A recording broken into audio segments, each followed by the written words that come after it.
Hello students, मैं RP Verma. आज हम एक नए टास्क के साथ हैं। आज हम एक नया काम कर रहे हैं। एक नया डिस्कशन है आज हमारे सामने। बच्चों, आज की क्लास में हम जनरल इंग्लिश के जो बेसिक रूल्स हैं, प्रिंसिपल्स हैं, हम आज उनकी बात करेंगे। ठीक है स्टूडेंट्स, हर किसी स्टूडेंट के साथ जरूरी नहीं है इंग्लिश लैंग्वेज की प्रॉब्लम हो। जो बच्चे इंग्लिश मीडियम स्कूल से पढ़ के आए हैं, कंपैरेटिवली उनकी इंग्लिश अच्छी रहती है। जो बच्चे हिंदी मीडियम स्कूल से पढ़े हुए हैं, मेरिटोरियस है, मेहनती है, उनकी इंग्लिश तो और भी ज्यादा अच्छी होती है। लेकिन कई दफा बहुत सारे ऐसे स्टूडेंट्स आते हैं हमारे पास जिनको लॉ का हर प्रोविजन याद है, पर इंग्लिश से इतना खौफ खाते हैं कि सर हमें इंग्लिश नहीं आती। तो देखिए स्टूडेंट्स, मैं ये तो गारंटी नहीं देता कि मेरे सिखाने के बाद आप कोई अंग्रेज बन जाओगे। And it is not my object to make you an English. I just wanted to help you. मैं हो सकता है आपका थोड़ा बहुत जो डर है आप में, या आपको ये लगता है कि आप कभी अंग्रेजी सीख ही नहीं सकते, मैं कोशिश करता हूं कि वो थोड़ा सा मैं कम कर पाऊं। क्योंकि एक बात आप दिमाग में बिठा लीजिए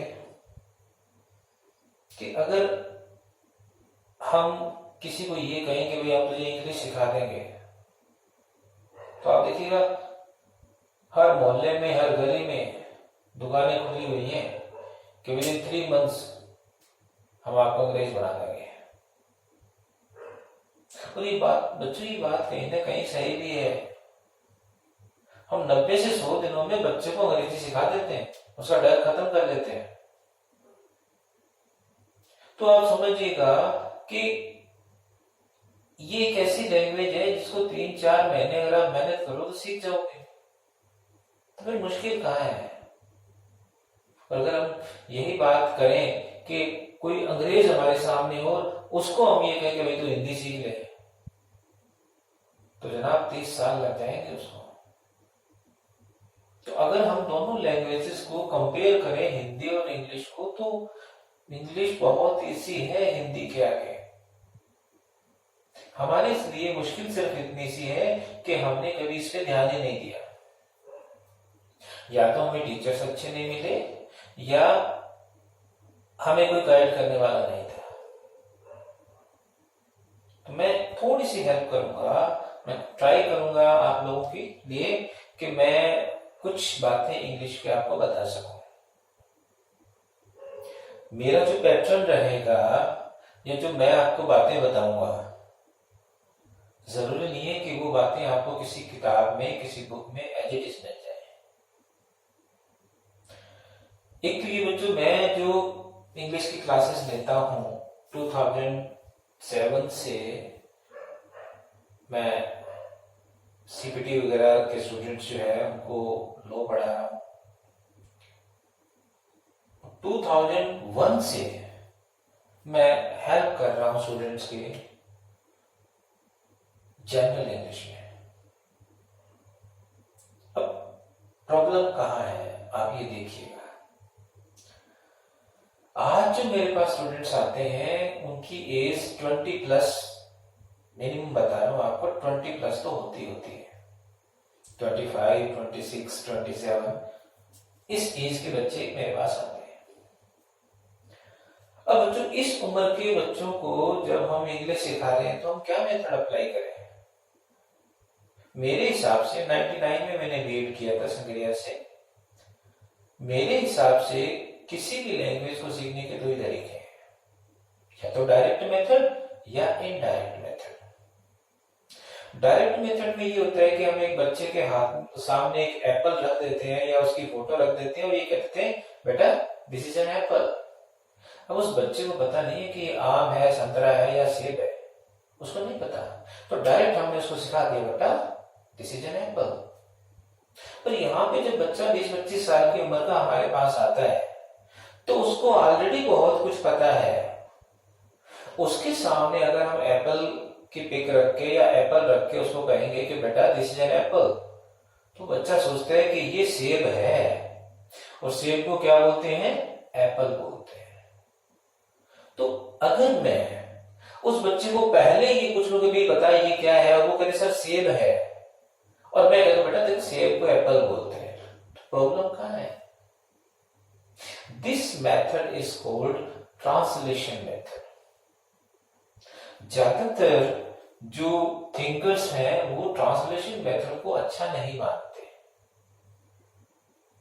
वो ये चाहते हैं कि जो बच्चा अंग्रेजी सीख रहा है वो अंग्रेज बन जाए, वो तो बात ही अंग्रेजी में करे, सोचे भी अंग्रेजी में। ना तो मैं कभी ऐसा बन पाया हूं और ना ही मैं कोशिश करता हूं कि मेरे स्टूडेंट्स ऐसे हों। हमें सिर्फ अपने सब्जेक्ट के पर्पज से, अगर आप जुडिशरी की प्रिपरेशन कर रहे हैं, आप लॉ में हैं, तो एक सब्जेक्ट के पर्पज से, यही अगर मान लीजिए आप मार्केटिंग के फील्ड में हैं, आप कोई पब्लिक डीलिंग्स के अंदर हैं, तो फिर आपको वहां पे अंग्रेजों की तरह बातें भी करनी पड़ेगी। लेकिन हमारे यहाँ सिर्फ एक सब्जेक्ट के पर्पज के अगर हम बात करें तो हमें इतनी इंग्लिश आनी चाहिए कि हमारा सब्जेक्ट क्लियर हो जाए। और इसीलिए मैं जो ट्रांसलेशन मेथड है उसी के थ्रू बच्चों की हेल्प करता हूं। अब मेरा ये मेथड है क्या? देखिए स्टूडेंट्स, मैं अपने स्टूडेंट्स के आगे एक सिचुएशन रखता हूं और उनसे ये कहता हूं कि आप अपनी मदर टंग में इस सिचुएशन को हैंडल करो। अपनी मदर टंग मतलब जो लैंग्वेज आपको आती है। मैंने जो फोटो दिखाई है ना, आपको पता है कि ये सेब है, इसका मतलब आपको पता है। मैं उनके सामने एक सिचुएशन रखता हूं कि आपको कोई ऐसा सेंटेंस अपनी मदर टंग में सोचना है, मुझे बताना है, जो पॉसिबिलिटी शो करता है। तो बच्चा सोचता है, फिर कहता है हाँ सर मैं चल सकता हूं। अब बच्चे ने एक सेंटेंस बताया अपनी मदर लैंग्वेज में, मदर टंग में, कि मैं चल सकता हूं। ठीक है, उसको हिंदी आती है, कोई प्रॉब्लम नहीं है। मैंने कहा भाई कुछ और सेंटेंस बता। मैं पढ़ सकता हूं, मैं देख सकता हूं, मैं मेरे दोस्तों की हेल्प कर सकता हूं। मैंने कहा भाई देख, ये सारे जो सेंटेंस मैंने बताए हैं पॉसिबिलिटी वाले, इन सभी सेंटेंस को अगर ध्यान से देखा जाए तो इनके अंदर जो तेने क्रिया, जो तेने वर्ब बोली है ना, उसके साथ में ये वर्ड जरूर आया है, सकता हूं, ये वर्ड जरूर आया है। मैं पढ़ सकता हूं, मैं जा सकता हूं, मैं खा सकता हूं, मैं पी सकता हूं, मैं धो सकता हूं, मैं रो सकता हूं। अब मैं रो सकता हूं इसका मतलब ये नहीं कि मैं रो रहा हूं। मैं पढ़ा सकता हूं इसका मतलब ये नहीं कि मैं पढ़ा रहा हूं। एक पॉसिबिलिटी है। तो जब हम अपनी लैंग्वेज में पॉसिबिलिटी शो करते हैं तो ये वर्ड आएगा ही आएगा। अब अगर ये वर्ड आएगा तो हम अपनी लैंग्वेज की बात करें तो यहां पर हम 3 तरह की सिचुएशन क्रिएट कर सकते हैं बच्चों। एक, जब वो चीज 100% श्योर है तो पॉसिबिलिटी, फिर भी 100% श्योर है।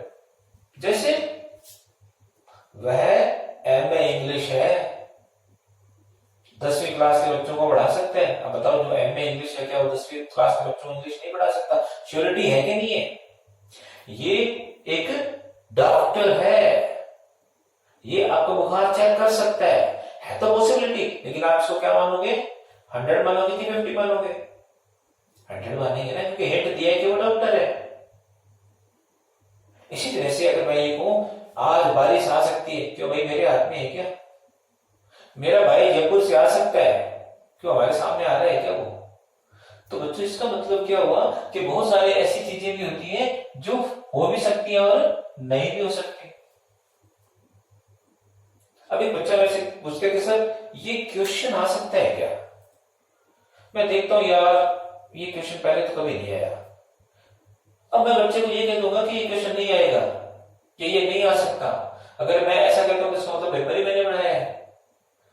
तो मुझे पता है कि ये क्वेश्चन कभी नहीं आया तो अभी भी नहीं आएगा, लेकिन फिर भी मैं यहां पे सिर्फ पॉसिबिलिटी बता रहा हूं, बहुत ही कम, सिर्फ 5%। तो अगर मैं पॉसिबिलिटी बता रहा हूं उसमें भी मैं कंफर्म हूं, तो हम क्या यूज करते हैं, कैन का यूज करते हैं। अगर पॉसिबिलिटी है, हो भी सकता है, नहीं भी हो सकता 50%, तो हम क्या यूज करते हैं, मे का यूज करते हैं। और बहुत ही कम पॉसिबिलिटी है, बहुत ही कम, लेकिन मैं नेगेटिव नहीं बोलना चाहता, तो हम क्या यूज करेंगे, माइट का यूज करेंगे। मैं अभी आपको इन पैटर्न्स में नहीं लेके जा रहा हूं, मेरे पास लगभग 100 पैटर्न्स तैयार हैं अलग अलग सेंटेंसेस के, वो वन बाय वन हम, अगर आप लोगों का कोऑपरेशन रहा तो हम सारे के सारे वन बाय वन उनको डिस्कस करेंगे। आज मैं सिर्फ आपको बेसिक चीजें बता रहा हूं। मैं अपने इस लेक्चर में आपको ट्राई कर रहा हूं ये समझाने की कि मैं आगे की जो मेरी क्लासेस होंगी वो उनका बेस क्या रहेगा। तो ज्यादातर मैं उन्हीं स्टूडेंट्स की हेल्प करना चाहता हूं जो ये मान चुके हैं कि उनको इंग्लिश आ ही नहीं सकती। तो बच्चों हमारे दो फायदे हैं यहाँ पे। एक तो ये कि आपने जो चीज सोची है आप उसकी ट्रांसलेशन इंग्लिश में कैसे करेंगे। क्योंकि जो एलएलबी फाइनल ईयर के स्टूडेंट है हमारे, उनका जो इंटरप्रिटेशन का पेपर है उसके अंदर भी ट्रांसलेशन आती है हिंदी से इंग्लिश, इंग्लिश से हिंदी, तो उनको बहुत हेल्प मिलेगी। तो एक तो ये कि आपके सामने अगर आपके मन में कोई विचार आ रहा है आप उसको इंग्लिश में कैसे लिखेंगे। दूसरा ये कि अगर इंग्लिश लिखी हुई है तो उसका आप मीनिंग क्या निकालेंगे। अब देखो मैं आपकी हेल्प करना चाहता हूं तो मैं क्या कहता हूं, आई कैन हेल्प यू, मैंने कैन यूज किया। मैं क्लास में एंटर हो रहा हूं, मैं मैडम से पूछता हूं मैम मे आई कम इन, तो पहले सेंटेंस में भी आई था पर मैंने कैन यूज किया, दूसरे सेंटेंस में भी आई है पर मैंने मे यूज किया।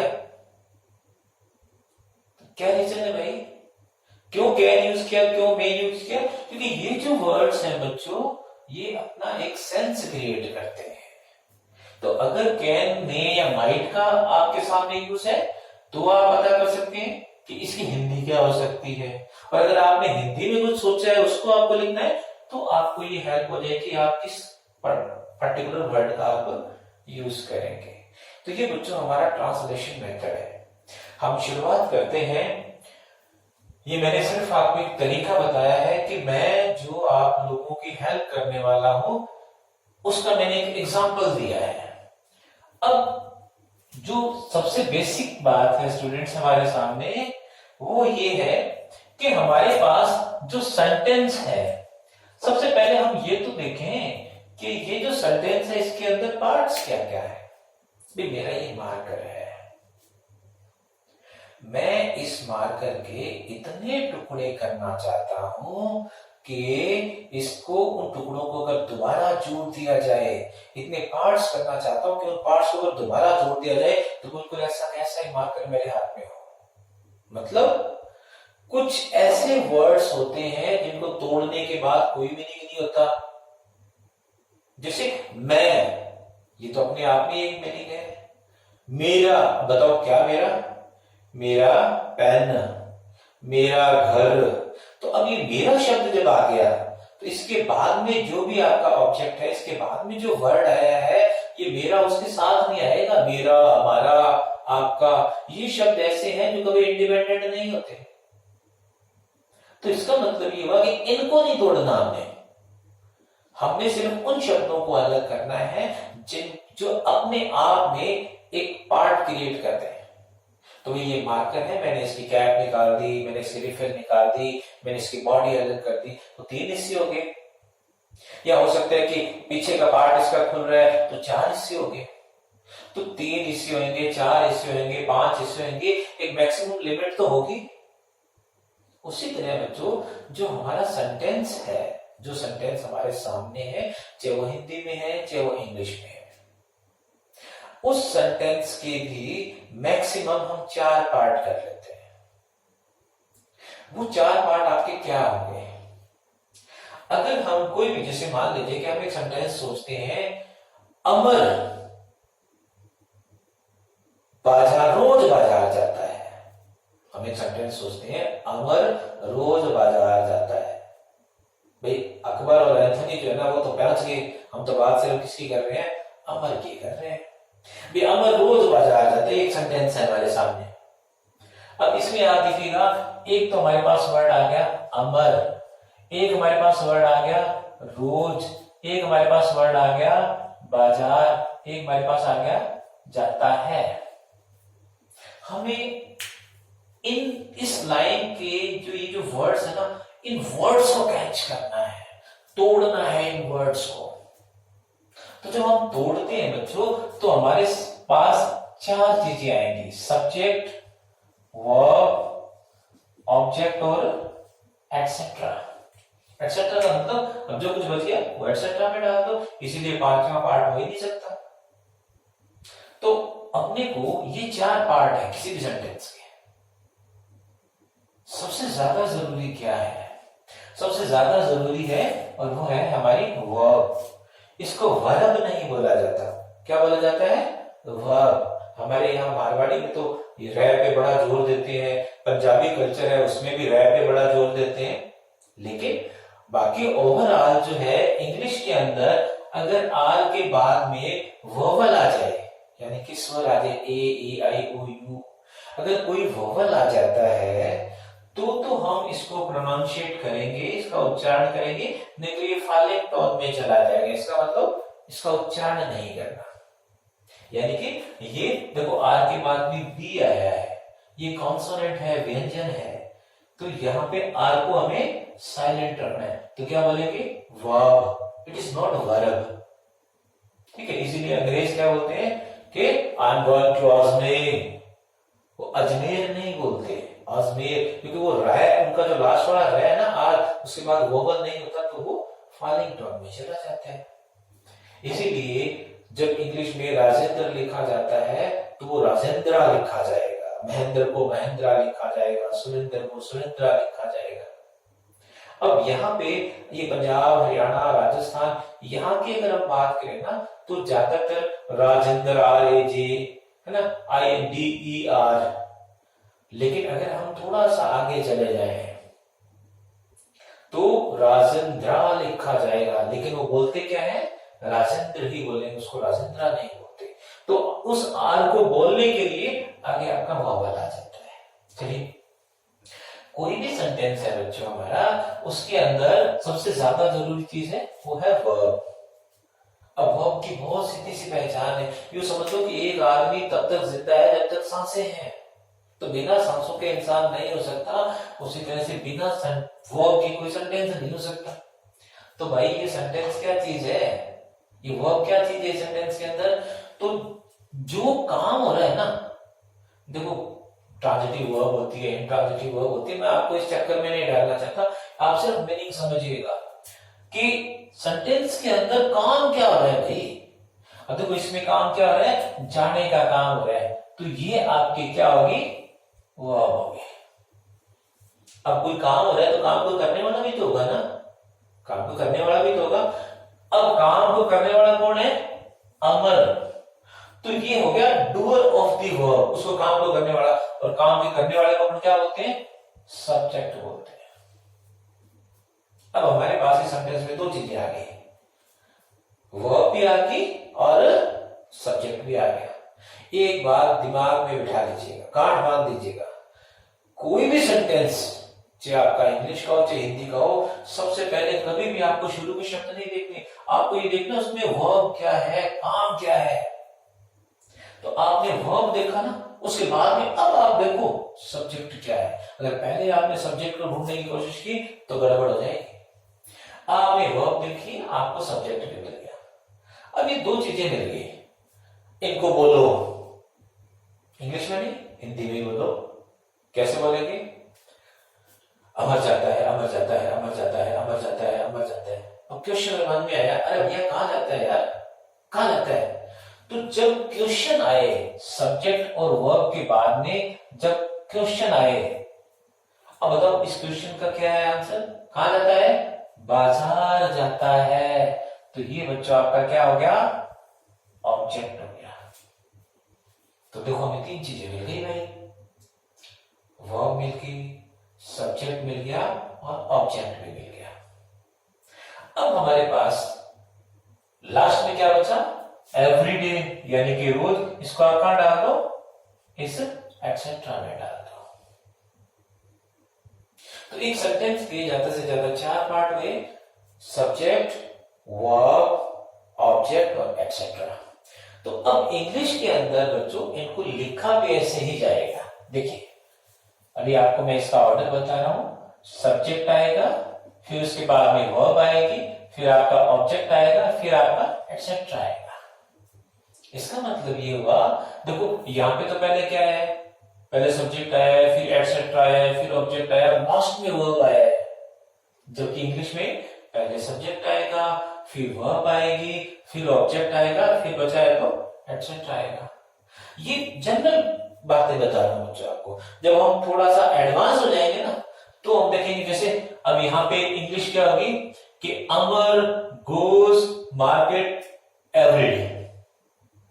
अब एवरीडे को अगर उठा के आगे लिखना चाहे तो भी तो सेंटेंस बन जाएगा, everyday Amar goes to market. लेकिन वहां पे एवरीडे को अगर हम आगे लेके आएंगे तो एक कोमा, पंक्चुएशन का ध्यान रखना पड़ेगा। तो वो एक एडवांस फॉर्म में जब हमें लैंग्वेज आनी शुरू हो जाएगी ना, तो हम उस लैंग्वेज से खेलना सीखेंगे, कुछ जनरल रूल्स को तोड़ के चलेंगे, तो वो आगे की बात है। अभी सिर्फ आपको ये समझना है, पहले सब्जेक्ट, फिर वर्ब, फिर ऑब्जेक्ट और पीछे बचा बचा एटसेट्रा। अब आप देखो इस सेंटेंस को थोड़ा सा लंबा कर लेते हैं। अमर रोज अपने भाई के साथ बाजार जाता है, तो भी क्या फर्क पड़ जाएगा। अमर रोज अपने भाई के साथ सब्जी खरीदने बाजार जाता है। अब बताएं, जितना मर्जी यहां से लेके दिल्ली तक ले जाओ सेंटेंस को, क्या फर्क पड़ना है भाई। हमें तो सबसे पहले ये देखना है जो वर्ब आई है, और वर्ब हमेशा ध्यान रखिएगा लास्ट में आएगी। वर्ब को समझने का तरीका सीधा सा है कि आपके सेंटेंस का वो पार्ट जो सेंटेंस के मीनिंग को क्लियर कर दे। हो सकता है आपके सेंटेंस में एक से ज्यादा वर्ब्स हो, लेकिन लास्ट में जो चीज आई है ना, जो उसके मीनिंग को क्लियर कर दे। जैसे अमर रोज अपने भाई के साथ बाजार से सब्जी खरीदने, बाजार से सब्जी खरीदने। अब लास्ट में जो वर्ड है, जाता है, नहीं जाता है, वो वर्ड्स जब आएंगे तो ही आपके सेंटेंस का मीनिंग क्लियर होगा। बस वही वर्ड्स आपकी वर्ब होगी, उसके अलावा जो भी वर्ड्स हैं वो आपकी वर्ब नहीं होगी। तो पहले हमने वो वर्ब ढूंढ ली, फिर हम अमर पे आ जाएंगे, ये इसका सब्जेक्ट है, कहां जाता है, बाजार, ये उसका ऑब्जेक्ट है, और बाद में सब्जी खरीदने अपने भाई के साथ। अब बच्चों एक सेंटेंस और लेता हूं मैं, ठीक है। अमर रोज बाजार जाता है, इसके अलावा एक सेंटेंस हम और लेते हैं। देखिए, आपको सूचित किया जाता है, आपको सूचित किया जाता है, ये हमारे पास एक सेंटेंस है।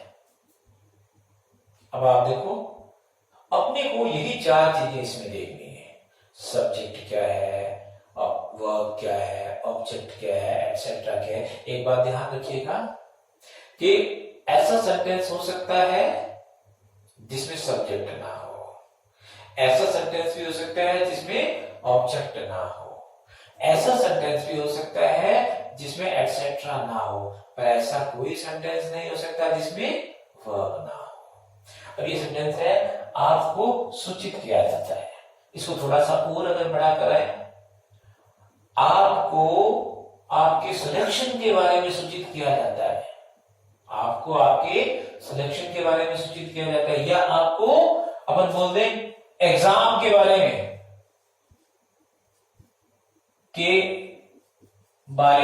सूचित किया जाता है। कितना मर्जी बड़ा सेंटेंस बना लो, हमें तो वही चार चीजें ढूंढनी है, और सबसे जरूरी क्या है, वर्ब। तो देखो, आपको एग्जाम के बारे में सूचित किया जाता है ना। तो इसमें आपकी वर्ब क्या है, सूचित किया जाता है, इन्फॉर्म्ड। ये आपके क्या आगे बच्चों, वर्ब आगे। अब वर्ब ढूंढने के बाद क्या ढूंढना है, सब्जेक्ट ढूंढना है। वर्ब ढूंढने के बाद सब्जेक्ट ढूंढना है। तो बताओ इसमें सब्जेक्ट क्या है। अब आप कहोगे सर आपको, तो आप इसको सब्जेक्ट मानने से पहले ये देखो सब्जेक्ट के डेफिनेशन मैंने क्या बताई थी आपको। मैंने ये बताया था आपको कि सब्जेक्ट का मतलब होता है डूअर ऑफ द वर्क, उस काम को करने वाला। मैं आपको कह रहा हूं आपको सूचित किया जाता है, मैंने अपना नाम लिया है क्या, मैंने अपना नाम लिया है क्या, या आपके घर में एक लेटर आता है उसमें लिखा होता है यू आर इन्फॉर्म्ड, आपको सूचित किया जाता है। तो जिसने सूचना की है क्या उसका नाम उस लाइन में लिखा हुआ है क्या, अलग भी प्रॉब्लम होगी। तो इसका मतलब ये हुआ कि यहाँ वर्ब तो है लेकिन यहाँ पे सब्जेक्ट तो है ही नहीं। कोई बात नहीं, सब्जेक्ट नहीं मिला तो तीसरी चीज क्या होगी, ऑब्जेक्ट सूचित किया जाता है। सूचित, अरे भैया किसको किया जाता है, क्वेश्चन मार्क, क्वेश्चन मार्क का मतलब ऑब्जेक्ट आपको, तो ये आपका क्या हो गया, ऑब्जेक्ट हो गया। अब पीछे क्या बच गया, एग्जाम के बारे में, ये आपका क्या हो गया, एटसेट्रा हो गया। तो क्या फर्क है बच्चों, देखो ये भी प्रेजेंट सिंपल का है, ये भी प्रेजेंट सिंपल का है, जब अपन टेंसेस करेंगे तो उसमें देखेंगे। लेकिन देखो इसके अंदर तो सब्जेक्ट है और इसमें सब्जेक्ट नहीं है। अब अंग्रेज क्या समझा के गए थे हमें, उन्होंने ये बताया था कि भाई बहुत सारे ऐसे सेंटेंसेस होते हैं जिनमें सब्जेक्ट अंडरस्टूड होता है। कैसे भाई, आप अपने किसी दोस्त को लेके घूमने गए नदी के किनारे, वहां पे बहुत सारे बड़े बड़े घाट बने हुए थे, कपड़े बड़े बड़ी चादरें, बड़े बड़े कपड़े, वहां काफी मात्रा में कपड़े वहां सूख रहे थे, डायरेक्ट सिचुएशन में थे। आपके किसी दोस्त, आपके दोस्त ने पूछा यार यहाँ क्या होता है, अब आप उसको क्या कहोगे, आप उसको ये कहोगे क्या कि यहाँ धोबी कपड़े धोता है, या आप उसको ये कहोगे कि यहाँ कपड़े धोए जाते हैं। अब ऑब्वियसली बात है यार, कपड़े तो धोबी धोएगा ना, वहां पे कोई पीएम थोड़ी धोएंगे, कोई टीचर, कोई प्रिंसिपल थोड़ी धोएंगे, तो भाई कपड़े तो कौन धोएगा, धोबी धोएगा। तो क्या यहाँ पे वो धोबी वर्ड यूज करना जरूरी था क्या। तो इसका मतलब ये हुआ बच्चों, बहुत सारे ऐसे सेंटेंस होते हैं जिनमें सब्जेक्ट की बात जरूर मतलब अंडरस्टूड होता है।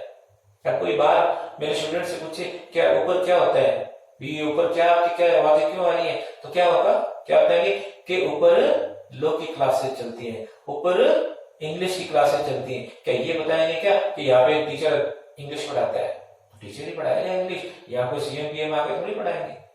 तो इसका मतलब अंग्रेजों ने जो बात हमें समझाई थी बच्चों को ये थी कि आपका अगर पर्टिकुलर किसी पर्सन को शो करना चाहते हो तो सब्जेक्ट मेंशन करो, अगर नहीं करना चाहते, अंडरस्टूड है, तो आपको सब्जेक्ट मेंशन करने की जरूरत नहीं है। तो जहां पे आप सब्जेक्ट मेंशन कर रहे हो वो आपका सब्जेक्ट ओरिएंटेड सेंटेंस होगा, और जहां पे आपको सब्जेक्ट मेंशन नहीं करना वो आपका ऑब्जेक्ट ओरिएंटेड सेंटेंस होगा। अब जो सब्जेक्ट ओरिएंटेड सेंटेंस है इसको हम बोलते हैं एक्टिव वॉइस, और जो ऑब्जेक्ट से क्रम से बनता है उसको हम बोलते हैं पैसिव वॉइस। मैंने मेरे टीचिंग कैरियर के अंदर जो सबसे बड़ी प्रॉब्लम बच्चों के अंदर देखी है, वो सबसे बड़ी प्रॉब्लम यही है कि बच्चों को एक्टिव और पैसिव का डिफरेंस नहीं पता। ये एक बहुत बड़ी प्रॉब्लम है बच्चों, क्योंकि हमारे टीचर्स ने या हमें जो सिलेबस मिला है उसमें यही सिखाया गया है कि एक्टिव से पैसिव कैसे कन्वर्ट करना है, पैसिव से एक्टिव कैसे कन्वर्ट करना है, जबकि जरूरत ये है कि हम बच्चे को सीधा ये सिखाएं कि बेटा ये एक्टिव का सेंटेंस है, इसको इसके हिसाब से बना, ये पैसिव का सेंटेंस है, इसको इसके हिसाब से बना, तो जाके आप इंग्लिश सीख पाओगे। और अगर ये चीज आपको क्लियर हो जाती है स्टूडेंट्स, वेल एंड गुड। अगर आपको एक्टिव और पैसिव का डिफरेंस समझ आ गया, यही मैंने शुरू में कहा था कि मैं गारंटी नहीं देता कि आपको अंग्रेज बना दूंगा, लेकिन मैं यहाँ पे ये गारंटी ले रहा हूं कि आप कहोगे कि हमें सर आपकी क्लास का फायदा बहुत हुआ है। मैं फिर बता रहा हूं, जो भी सेंटेंस आपके पास आएगा तो आपको सबसे पहले यही देखना पड़ेगा कि वो सेंटेंस एक्टिव वॉइस है या पैसिव वॉइस है। अब ये देखिएगा, ये सेंटेंस आपका क्या है, एक्टिव वॉइस था, और ये सेंटेंस आपका क्या है, पैसिव वॉइस है। अब एक्टिव वॉइस का पैटर्न याद कर लेंगे, पैसिव वॉइस का पैटर्न याद कर लेंगे, बस प्रॉब्लम खत्म। अब सेंटेंस देखिएगा,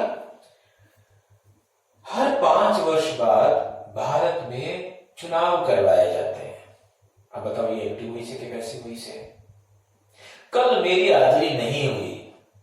बताओ ये एक्टिव वॉइस है कि पैसिव वॉइस है? अब 5 वर्ष बाद चुनाव कराए जाते हैं। अब बताओ चुनाव कौन कराता है? इलेक्शन कमीशन, चुनाव आयोग करवाता है। क्या इस सेंटेंस के अंदर है क्या वो? तो डूअर ऑफ द वर्ब नहीं है, सेंटेंस क्या हो गया? पैसिव वॉइस हो गया।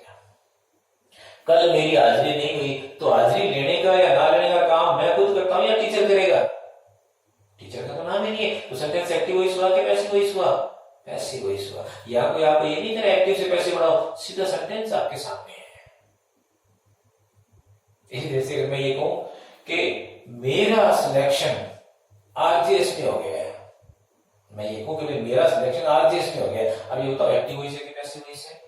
इंग्लिश बाद में पढ़ाएंगे बच्चों, वो एक अलग मैटर है, पहले यार हम इनका मीनिंग तो समझें। तो मेरा चयन आरजेएस में हो गया है। अब देखो यहां वर्ब क्या है? चयन हो गया है, सिलेक्शन। अब बताओ मैंने अपना चयन खुद ही किया है क्या? कौन कर रहा है? हाईकोर्ट कर रहा है। क्या इस सेंटेंस में हाईकोर्ट है? नहीं है। तो डूअर नहीं है, सब्जेक्ट नहीं है, इसका मतलब सेंटेंस आपका एक्टिव वॉइस नहीं हो सकता। ये सेंटेंस आपका क्या है? पैसिव वॉइस है। अब मैंने तो ये देखा मेरा मेरा आपका देखते ही हमने क्या कह दिया ये एक्टिव वॉइस है? नहीं भाई, आप ये देखो ये मेरा आपका डूअर ऑफ द वर्ब है क्या? अगर है तो एक्टिव वॉइस होगा, नहीं तो ये क्या रहेगा? पैसिव वॉइस होगा। तो सबसे पहली बात तो बच्चों आपको यही समझनी है कि जो सेंटेंस आपका या तो एक्टिव वॉइस होगा या पैसिव वॉइस होगा। ये बात अगर आपको समझ में आ गई है तो फिर मैं आज आपको कुछ रूल्स लिखवा देता हूं। ये भी आपके बोर्ड पे लिखे हुए हैं। उनके बाद में जो मैंने शुरू में आपको एक तरीका बताया था कि हम कहाँ कैन का यूज करेंगे, कहाँ मे का यूज करेंगे, हम पैटर्न्स पे चलेंगे सारे। विल का, शेल का, मस्ट का, शुड का, वुड का, कुड का, इन वन बाय वन एक एक करके हम चलेंगे, उनके मीनिंग्स देखेंगे, उनकी ट्रांसलेशन देखेंगे। लेकिन उससे पहले हमारे पास ये कुछ रूल्स हैं, आप इनको एक बार देख लीजिएगा। इनको मैं अभी आपको ज्यादा डेप्थ में नहीं देके जाऊंगा, लेकिन ये आपके पास नोटेड होने चाहिए, क्योंकि अगली क्लास में आपको ये लिखा हुआ नहीं मिलेगा, ये आपके कागज पे आपके पास जरूर होना चाहिए लिखा हुआ, तो ही अपने को अगली क्लासेस में फायदा होगा। तो रूल्स समझ लीजिए, इनकी एक्सप्लेनेशन जब हम आगे टेंसेस करेंगे तो आपको ज्यादा क्लियर होगी। पहला रूल ये है कि अगर कहीं पे आपको टू दिखाई दे जाए, टू लिखा हुआ है ना, कहीं पे कैन लिखा हुआ दिखाई दे जाए, could, may, might, would, should, must, do, does, did, will, shall, ये अगर आपको कहीं दिखाई दे जाए लिखे हुए और इनके बाद में वर्ब यूज करनी हो, इनके बाद में वर्ब यूज करनी हो, एक तो था ना I am going to school, तो भैया टू के बाद में मैं एक ऑब्जेक्ट यूज कर रहा हूं, कहीं मतलब प्लेस मेंशन कर रहा हूं, मैं कोई वर्ब थोड़ी यूज कर रहा हूं। मैं यहां पे रूल मेरा क्या है, इनके बाद में अगर वर्ब यूज करनी हो तो हमेशा क्या आती है? फर्स्ट फॉर्म आती है। बच्चों इनकी एक्सेप्शन भी आपको मिलेंगे, लेकिन एक्सेप्शन तो तब है ना जब हमें पहले रूल तो समझ में आए। फॉर एग्जाम्पल, जब हम इंडियन कॉन्ट्रैक्ट एक्ट में सेक्शन 2A प्रपोजल का पढ़ते हैं तो उसके अंदर एक लाइन लिखी आती है, with a view to obtaining asset of the other. अब मैं तो यहाँ पे बता रहा हूँ, टू के बाद क्या आनी चाहिए? फर्स्ट फॉर्म आनी चाहिए, लेकिन उसके बाद में टू के बाद में क्या है? फर्स्ट फॉर्म प्लस आई चाहिए। तो उसके पीछे रीजन क्या है? वो टू अकेला नहीं है, वहां पे एक फ्रेज है विद ए व्यू टू, तो वो जो विद ए व्यू टू है ना, उसके बाद में हमेशा फर्स्ट फॉर्म प्लस आई यानी कि जेड यूज होता है, प्रेजेंट पार्टिसिपल जिसको अपन बोलते हैं वो यूज होता है। तो वो धीरे धीरे जैसे जैसे हम एडवांस होते जाएंगे, अभी सिर्फ आपको एक छोटी सी बात माइंड में रखनी है कि ये वर्ड्स आपके कहीं पे भी आ जाएं, अगर आप वर्ब यूज करनी है तो कौन सी वर्ब यूज करोगे? फर्स्ट यूज करोगे। और एक बार के लिए ये मान लो कि इनका कोई एक्सेप्शन नहीं है, फर्स्ट का मतलब फर्स्ट। चलिए, दूसरा रूल हमारा ये कि कहीं पे आपको हैज, हैव, हैड अगर मिल जाए तो इनके बाद में हमेशा क्या आएगी? वर्ब की थर्ड फॉर्म आएगी। अब देखो बच्चों, मैं कह रहा हूं इनके बाद में वर्ब यूज करनी है। अगर मैं ये कहूं आई हैव 2 sons, तो मैं यहां हैव के बाद में कोई वर्ब यूज नहीं कर रहा। अगर वर्ब यूज कर रहा हूं तो क्या होना चाहिए? थर्ड फॉर्म होनी चाहिए। फिर उसके बाद में थर्ड रूल हमारा है कि सेकंड फॉर्म जो होती है उसके साथ में कभी भी कोई हेल्पिंग वर्ब या ऑक्सिलरी वर्ब नहीं आती। यहाँ पे छोटी सी बात क्लियर कर दो बच्चों को आपको कि वर्ब जो है वो यहाँ दो तरह की है, एक मेन वर्ब और एक आपकी हेल्पिंग वर्ब या ऑक्सिलरी वर्ब, सहायक क्रिया जिसको बोलते हैं। तो ये जितनी भी लिखी हुई है ना सारी, ये सब सहायक क्रियाएं हैं। इनमें से ये हैज और हैव जो है ना, ये आपके मेन वर्ब की तरह भी काम करेगी। इसमें से बी जो है वो हेल्पिंग वर्ब भी है, मेन वर्ब भी है। वो हम धीरे धीरे वन बाय वन चीजें देखेंगे। तो यहाँ पे ये सारे क्या है, हेल्पिंग वर्ब्स या ऑक्सिलरी वर्ब की फॉर्म में है। अब आप देखिएगा थर्ड रूल। थर्ड रूल मैं बता रहा था आपको कि अगर second form of the verb है तो उसके साथ कभी हेल्पिंग वर्ब नहीं आती। कैसे बच्चों? मान लीजिए कि एक सेंटेंस हम लिख देते हैं, यहां पे एक वर्ड लिख देते हैं अपन, स्लीप, स्लैप्ड और स्लैप्ड। अब ये तीन आपके सामने वर्ड्स हैं। ये है आपकी first form slept, second slept और थर्ड स्लैप। और बहुत सारी होती है, climb, climbed, climbed, do, did, done, बहुत सारी है। मैंने जानबूझ के ये लिया है क्योंकि यहाँ पे सेकंड और थर्ड आपकी क्या है, बिल्कुल सेम है। अब कहीं पे स्लैप्ड वर्ड लिखा हुआ है, आपको कैसे पता लगेगा कि ये सेकंड फॉर्म है कि थर्ड फॉर्म है? बस यही चीज मैं आपको समझाना चाहता हूं। अगर स्लैप्ड लिखा हुआ है और इसके साथ में कोई ऑक्सिलरी वर्ब नहीं है तो ये क्या होगी, सेकंड फॉर्म होगी। और इसके साथ में कोई हेल्पिंग वर्ब आ गई, अब क्या आगे ये टेंस में देखेंगे, लेकिन अगर हेल्पिंग वर्ब आ गई तो ये आपकी क्या है, थर्ड फॉर्म है, क्योंकि थर्ड फॉर्म कभी भी बिना हेल्पिंग वर्ब के नहीं आती। अब आइए हमारे पास फोर्थ, फिफ्थ और सिक्स्थ, ये हमारी ग्रामर की जान है बच्चों, जान। ये आप यूं समझ लीजिएगा कि ये समझ आ गया और उधर एक्टिव पैसिव समझ आ गया, गारंटी है आप थोड़े दिनों में खुद बड़े बड़े एसेस तैयार कर लोगे। आपके ऐसे लिखने की जो प्रॉब्लम है वो खत्म हो जाएगी। लेकिन उसके लिए आपको थोड़ी सी मेहनत और करनी पड़ेगी, जो मैं मेरे इस लेक्चर के लास्ट में आपको बताऊंगा। अब देखिएगा फोर्थ रूल क्या कहता है।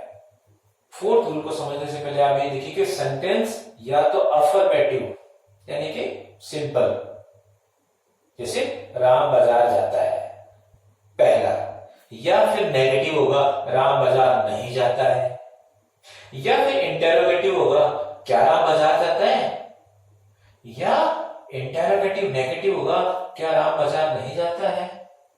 तो अब यहां देखिए सेंटेंस, अगर सेंटेंस आपका सिंपल है तो हमें कोई मतलब नहीं है, हेल्पिंग वर्ब है तो है, नहीं है तो नहीं है। और अगर वो नेगेटिव है या इंटेरोगेटिव है, चाहे कोई मर्जी टेंस हो, चाहे प्रेजेंट हो, चाहे पास्ट हो, चाहे फ्यूचर हो, अगर वो आपका नेगेटिव या इंटेरोगेटिव है और उसमें पहले से कोई हेल्पिंग वर्ब नहीं है, देखो मैंने आपको कहा था जब टेंसेस हम आगे चलेंगे ना तो ये चीज मैं आपको वो एक्सप्लेन करूंगा। अभी सिर्फ इतनी सी बात आपको ध्यान रखनी है कि आपके सामने एक सेंटेंस है, उसका आपको नेगेटिव बनाना है, लेकिन आपके पास हेल्पिंग वर्ब नहीं है। जैसे आपके सामने सेंटेंस है, I help my brother, I help my brother. अब इसका नेगेटिव बनाना है तो हेल्प तो मेन वर्ब है भाई, इसमें हेल्पिंग वर्ब तो कोई है ही नहीं। अब आप उसको नेगेटिव बना रहे हो, नेगेटिव बिना हेल्पिंग वर्ब के बनेगी नहीं, तो आप क्या कहोगे, I do not help my brother. अब ये डू कहां से आया, ये आपके बॉक्स फर्स्ट से आया। और अगर सेंटेंस ये हो, I am helping my brother, I am helping my brother, तो देखो इसमें इज एम आर एम का यूज हुआ कि नहीं हुआ। अब अगर आप नेगेटिव बना रहे हो तो खाली नोट ही लगाना है, आपको हेल्पिंग वर्ब लगाने की जरूरत नहीं, क्योंकि वहां पे तो ऑलरेडी एम यूज किया हुआ है। तो अगर कहीं हेल्पिंग वर्ब नहीं है तो पूरी इंग्लिश के अंदर, तो कितनी भारी चौड़ी इंग्लिश है आप लोगों के लिए, इस पूरी इंग्लिश में अगर इंटरोगेटिव नेगेटिव सेंटेंस बनाना और आपको अपनी तरफ से हेल्पिंग वर्ब यूज करनी हो तो हमारे पास सिर्फ डू, डज और डिड, तीन ही वर्ड है, चौथा वर्ड ही नहीं है बच्चों। अब आ जाओ, आपको पता लग गया कि ये सेंटेंस हमारा पैसिव वॉइस है। तो ये बात हमेशा ध्यान रखिए, अगर वो प्रेजेंट टेंस है तो भी कोई प्रॉब्लम नहीं है, पास्ट टेंस है तो भी कोई प्रॉब्लम नहीं है, फ्यूचर टेंस है तो भी कोई प्रॉब्लम नहीं है। आपको तो सिर्फ ये ध्यान रखना है कि अगर वो पैसिव वॉइस है तो भैया वर्ब की थर्ड फॉर्म आएगी। और मैंने अभी आपको बताया था थर्ड फॉर्म कभी भी अपने साथ बिना हेल्पिंग वर्ब के नहीं आती, हेल्पिंग वर्ब अपने साथ लेके आएगी।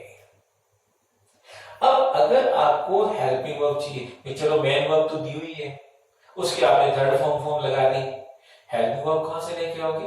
हेल्पिंग वर्ब अगर ऑलरेडी दी हुई है तो अच्छी बात है। अगर नहीं दी हुई, जैसे आई हेल्प माई ब्रदर, इसमें तो कोई हेल्पिंग वर्ब नहीं है। तो ऐसे में my brother is helped by me, इत कहां से आया भाई?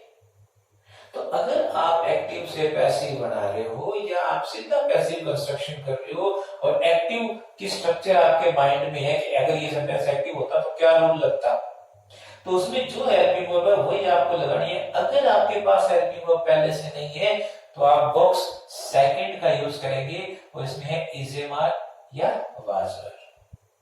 तो बच्चों पैसिव वॉइस बनाते टाइम अगर हमें जरूरत हो हेल्पिंग वर्ब की तो हम बॉक्स सेकंड का यूज करेंगे। ये हम टेंसेस में देखेंगे वन बाय वन। इसी तरह से एक और बड़ा फनी सा रूल है हमारा। कई बार क्या होता है बच्चों, एक्टिव से पैसिव बनाते हैं ना तो जो हमारा जनरल रूल है ना वो टूट जाता है। कैसे?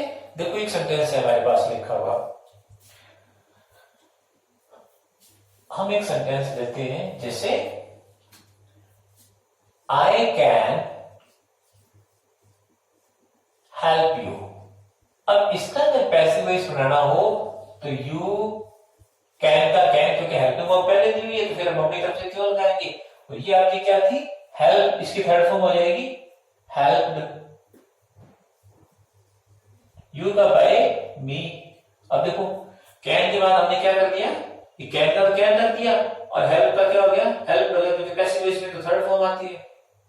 अब अगर हम कैन के बाद में हेल्प लगा दें तो ये जो हमारा जनरल रूल है जिसमें हम चिल्ला के कह रहे हैं कि भैया कैन के बाद में हमेशा क्या आएगी? फर्स्ट फॉर्म आएगी। तो बताओ अगर हम ऐसा कर दें तो हमारा ये रूल खत्म हो गया कि नहीं हो गया? हमें इस रूल को भी बचाना है। तो देखो मैंने क्या लिखा है, एक्टिव से अगर हम पैसिव वॉइस बना रहे हैं तो +1 का मतलब पैसिव वॉइस में एक्टिव वॉइस से एक चीज फालतू होगी। भाई अगर एक्टिव वॉइस का वजन 10 किलो है ना तो पैसिव वॉइस का 11 किलो होगा। एक्टिव वॉइस में अगर 2 चीजें हैं तो पैसिव वॉइस में 3 होगी, एक चीज फालतू होगी। वो एक चीज फालतू इस रूल को बचाने के लिए होगी। कैसे? अब कैन क्या कहता है कि मेरे बाद में फर्स्ट फॉर्म आनी चाहिए और पैसिव वॉइस क्या कहता है मेरे बाद में मेरे तो थर्ड फॉर्म आनी चाहिए। तो हमने पैसिव वॉइस वाली बात तो समझ ली, हेल्प का हेल्प कर दिया। इस कैन को राजी रखने के लिए वो एक चीज फालतू हम इस थर्ड बॉक्स में से लेके आएंगे और हमने यहां से क्या उठा लिया? बी उठा लिया। तो आपको बच्चों छोटी सी बात समझनी है कि अगर हमारे सामने पैसिव वॉइस है, चाहे हम एक्टिव से पैसिव बढ़ाएं या ऑलरेडी पैसिव वॉइस है हमारे सामने और हमें उसी को कंस्ट्रक्ट करना है, तो पैसिव वॉइस कंस्ट्रक्ट करते टाइम जिस टेंस की बात कर रहे हैं, जिस सेंटेंस की बात कर रहे हैं, उसकी एक्टिव की स्ट्रक्चर आपके माइंड में होनी है। मतलब हमें रूल्स सारे एक्टिव के समझने हैं, पैसिव वॉइस को हमें क्रिएट करना है। तो जब हम वो क्रिएट करेंगे ना उस टाइम हमें ध्यान रखना है कि यार ये तो पैसिव वॉइस है तो इसका मतलब एक्टिव वॉइस से एक चीज फालतू होगी। वो फालतू क्या रहेगी? उस फालतू के लिए हम फर्स्ट में बी लगा देंगे, सेकंड का यूज नहीं होता, थर्ड में बी लगा देंगे, फोर्थ में डी लगा देंगे। इसीलिए कहा जाता है आई हैव डन इट। और पैसिव वॉइस बनता है तो क्या होता है? It has been done. यानी बीन कहां से आ गया? तो पहले क्या था? हैज, हैव और थर्ड का यूज था और अब हम जब पैसिव वॉइस बना रहे हैं तो हैज, हैव, बीन थर्ड, एक चीज फालतू आ गई कि नहीं आ गई? +1 तो आपकी इस थर्ड बॉक्स में से आएगी। इस लेक्चर को मेरी रिक्वेस्ट है कि एक बार आप दोबारा देखिएगा ताकि अगली क्लासेस के अंदर जो मैं आपको पैटर्न्स बताऊंगा एक एक बात आपके माइंड में रहे। देखिए स्टूडेंट्स, ये एक पहला मौका है मेरा कि मैं बच्चों को, सामने मेरे कोई स्टूडेंट नहीं बैठा, मैं एक इस वीडियो के थ्रू आप लोगों के पास आ रहा हूँ। और इंग्लिश एक ऐसी लैंग्वेज है जिसमें बहुत सारे लोग मेरे अगेंस्ट खड़े हो सकते हैं कि ये आपने गलत बता दिया, ये आपने गलत बता दिया। तो मैं कोशिश ये करता हूं कि मैं शुरुआत के अंदर एक्सेप्शंस की बात ना करके रूल्स की बात करूं। तो मैंने जो आज आपको बातें बताई हैं वो एक इनिशियल स्टार्टिंग लेवल है हमारा। बहुत सारी चीजें ऐसी भी आएंगी जो कहीं ना कहीं थोड़ा थोड़ा इनसे हटके होंगे, लेकिन एक आपका इनिशियल लेवल है, उसको आप थोड़ा सा इस हिसाब से तैयार कीजिए। मैं जब इंग्लिश का मेरे को बड़ा शौक रहा, पर मैं ज्यादा इतनी बोल नहीं पाता क्योंकि हमारे यहाँ इतना कल्चर नहीं है। स्टूडेंट्स भी हिंदी इंग्लिश के मिक्स आते हैं, लेकिन भगवान की दया से मुझे कहीं प्रॉब्लम नहीं आती समझने में या समझाने में। तो आप देखिएगा कि ये जो हमारा पार्ट है, इसके अंदर आपको सबसे पहले यही चीज समझ, उसके बाद में फिर आप ये रूल्स देखिएगा। ये रूल्स भी अगर आपको समझ में नहीं आए तो भी कोई प्रॉब्लम नहीं है, क्योंकि आगे जितने भी मैं स्ट्रक्चर्स आपको कराऊंगा बारी बारी में इन रूल्स की तरफ आपको लेके आऊंगा। अब आपको क्या काम करना है? आपको एक छोटा सा काम करना है। आप रोज, ज्यादा नहीं कह रहा मैं, रोज 5 वर्ब्स याद कीजिए। रोज आपको 5 वर्ब्स याद करनी है। आप देखिएगा कि एक दिन में आप 5 वर्ब याद कर लेते हैं। वर्ब का मतलब जैसे गो, फिर इसके आगे की फॉर्म गो, वेंट, गॉन, गोइंग, है ना, कम, केम, कम, कमिंग। इस तरह से आपको गो, कम, डू, स्लीप, वीप, क्राई, इस तरह से आपको 5 वर्ब याद करने हैं। पर डे आप 5 वर्ब्स याद कीजिए, तो 7 दिनों में आपकी कितनी हो जाएगी? अगर 5 वर्ब आप रोज याद करते हो तो 35 आपकी सिर्फ एक हफ्ते में हो जाएंगी। अब आप लोगों सिर्फ 35 से तो क्या होना है, फिर एक महीना भी तो आएगा ना। अगर रोज की आज 5 वर्ब्स याद कर लो तो आप सोचो अगले 2 महीने में आप कितनी वर्ब्स याद कर सकते हो, है ना। और मजे की बात यह है कि आपके आसपास में अगर कोई टीचर है इंग्लिश के, तो आप 2-3 कागज उनके पास लेके जाइएगा और उनको कहिएगा कि सर ये मैं ना आपके पास ये कागज लेके आया हूं, मेरी एक आपसे रिक्वेस्ट है कि आप है ना कम से कम 150 वर्ब्स इस पे लिख के दिखा दो। और सिर्फ फर्स्ट फॉर्म, मैं ईमानदारी से कह रहा हूं बच्चों, वो 150 वर्ब नहीं लिख सकते, क्योंकि घुमा फिरा के कोई 100-125 ऐसी वर्ब्स हैं हमारी जो काम आती रहती हैं, चाहे हम ऐसे लिख रहे हैं, चाहे न्यूज़पेपर पढ़ रहे हैं, चाहे हम बात कर रहे हैं। तो कोई बहुत भारी भरकम पहाड़ नहीं है हमारे कि सारी डिक्शनरी हमें याद करनी है। जो जो एक यूजेबल है, जिनको हम यूज कर सकते हैं, इस तरह से रोज की 5 वर्ब्स आपको याद करनी है। अगर आप 2 हफ्ते तक भी जाएं तो भी आप 70+ जो है वो आपको वर्ब्स याद हो जाएंगे। तो आपको सिर्फ और सिर्फ एक ही काम करना है, वर्ब्स याद करनी है। बाकी आपकी सेंटेंस स्ट्रक्चर जो है उसमें ये आरपी वर्मा आपकी हेल्प करेगा। तो आज के लिए इतना ही। कोशिश करूंगा कि आपको आगे इसी तरह से आपकी हेल्प करता रहूं। आपसे रिक्वेस्ट ये रहेगी कि प्लीज चैनल को सब्सक्राइब कीजिए, इसे प्रमोट कीजिए, ताकि मैं सिर्फ यह गंगानगर नहीं, इस गंगानगर से बाहर जो लोग, जो बच्चे मुझसे पढ़ना चाहते हैं, जो मुझे सुनना चाहते हैं, मैं उन तक भी पहुंचूं। Thank you students.